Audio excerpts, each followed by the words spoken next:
اللہ اللہ اللہ اللہ اللہ اللہ اللہ اللہ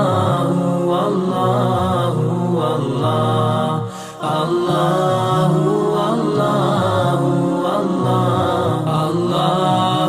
اللہ اللہ اللہ اللہ ذالک الکتاب لا ریب فیہ. یہاں اس آیت میں قرآن مجید کا تعارف ہے، انٹروڈکشن ہے کہ یہ کتاب ہے کس مقصد کے لیے. فرمایا ذالک الکتاب لا ریب فیہ. اس کتاب کی دو صفات بیان کی ہیں. نمبر 1، یہ ایک ایسی کتاب ہے لا ریب فیہ جس میں کوئی شک و شبہ نہیں ہے. کیا مطلب؟ فی کونہ من اللہ، اس بات میں کوئی شبہ نہیں ہے کہ یہ کتاب اللہ کی طرف سے نازل کردہ ہے، یہ انسان کا بنایا ہوا کلام نہیں.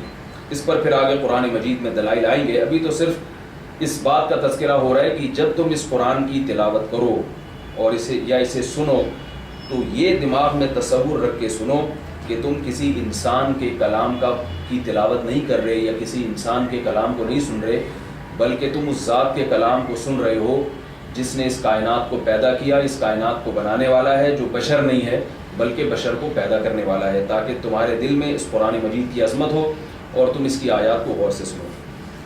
ہدی للمتقین، یہ حقیقت میں اس قرآن کا اصل تعارف ہے. جب بھی کسی موضوع پر کوئی کتاب لکھی جاتی ہے تو کتاب کے شروع میں اس کتاب کا مقصد بتایا جاتا ہے کہ یہ کس مقصد کے لیے لکھی جا رہی ہے.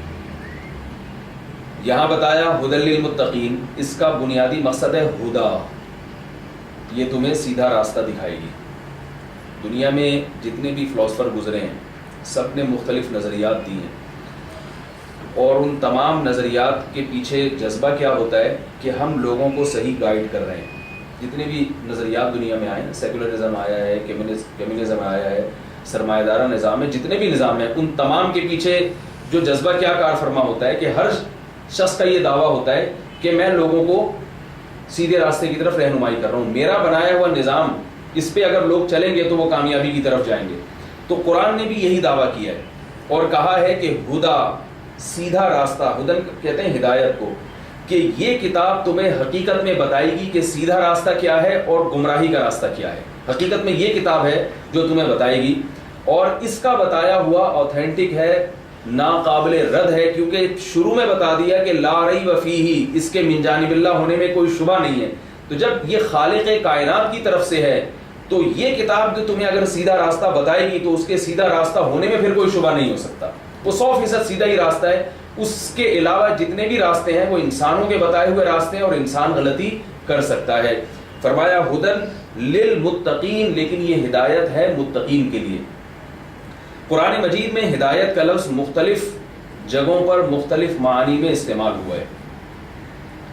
ہدایت کے دو مطلب قرآن میں عام طور پر استعمال ہوئے ہیں. ایک کو کہا جاتا ہے اراءۃ الطریق، یعنی راستہ دکھا دینا، سیدھا راستہ بتا دینا کہ یہ سیدھا ہے اور یہ غلط ہے. اور قرآن میں ہدایت ایک اور معنی میں یہ لفظ استعمال ہوا ہے سیدھے راستے پہ چلا دینا. اس کی مثال ایسے ہے جیسے کوئی آدمی کسی سے راستہ گم ہو گیا، وہ آپ کے پاس آتا ہے اور آپ سے یہ پوچھتا ہے کہ بھائی مجھے فلاں جگہ پہ جانا ہے، تو آپ اس کو گائیڈ کر دیتے ہیں کہ بھائی یہ آپ یہاں سے یعنی اس سمت میں جائیں گے اور شمال کی طرف جائیں گے یا مغرب کی طرف جائیں گے اور پھر ایسے ایسے جائیں گے تو آپ فلاں جگہ پہ پہنچ جائیں گے. یہ تو کیا ہے، آپ نے اس کو اس کی منزل کا راستہ دکھا دیا. اور ایک طریقہ یہ ہے کہ آپ اس کو اپنے ساتھ موٹر سائیکل پہ یا اپنی گاڑی پہ بٹھا کے اس راستے تک پہنچا دیں.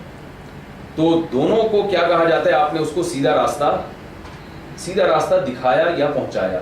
تو ہدا کا لفظ قرآن مجید میں دونوں معنی میں استعمال ہوا ہے کہ سیدھا راستہ دکھانے کے معنی میں بھی اور سیدھے راستے پر چلانے کے معنی میں بھی. جیسے قرآن مجید میں آتا ہے وَهَدَيْنَاهُ النَّجْدَيْنِ، ہم نے انسان کو دو کی ہدایت دی ہے، سیدھا راستہ بھی اور گمراہی کا راستہ بھی. یہاں ہدایت کا مطلب ہے دکھانا، کیونکہ اللہ نے دکھا ہر ایک کو دیا ہے کہ صحیح راستہ کیا ہے اور غلط راستہ کیا ہے، دکھایا اللہ نے ہر ایک کو ہے. یہاں جو ہدا کا لفظ استعمال ہوا ہے یہ دکھانے کے معنی میں نہیں بلکہ سیدھے راستے پر چلانے کے معنی میں. کیوں؟ اس کی دلیل یہ ہے کہ قرآن کہہ رہا ہے ہدی للمتقین، یہ ہدایت ہے متقین کے لیے۔ کیا مطلب؟ جو متقی نہیں ہے ان کو اس سے ہدایت نہیں ملے گی۔ حالانکہ قرآن میں دوسری جگہ کیا آتا ہے؟ ہم نے ہدایت سب کو دے دی ہے۔ تو یہ ہدایت کے لفظ کے جو معنی میں فرق ہے نا، یہ فرق نہ سمجھنے کی وجہ سے بعض لوگوں کو یہ اشکال ہوتا ہے کہ کہیں قرآن مجید کہہ رہے ہیں کہ ہم نے ہر ایک کو ہدایت دے دی، اور کہیں قرآن کہہ رہا ہے ہدایت صرف متقین کو ملے گی۔ تو یہاں ہدایت کا مطلب ہے متقین کو اللہ ہدایت کے راستے پر باقاعدہ چلا دیں گے، اور جو متقین نہیں ہیں ان کو صرف دکھائیں گے، چلائیں گے نہیں۔ تو اللہ نے قرآن مجید میں یہاں قرآن کے تعارف میں یہ بتا دیا کہ سیدھے راستے پر چلانے کے لیے تمہیں متقی بننا پڑے گا، اور ان متقیوں کو اس قرآن مجید سے صرف سیدھا راستہ نظر نہیں آئے گا بلکہ اس سیدھے راستے پر چلنے کی توفیق بھی مل جائے گی۔ اللہ اللہ اللہ اللہ اللہ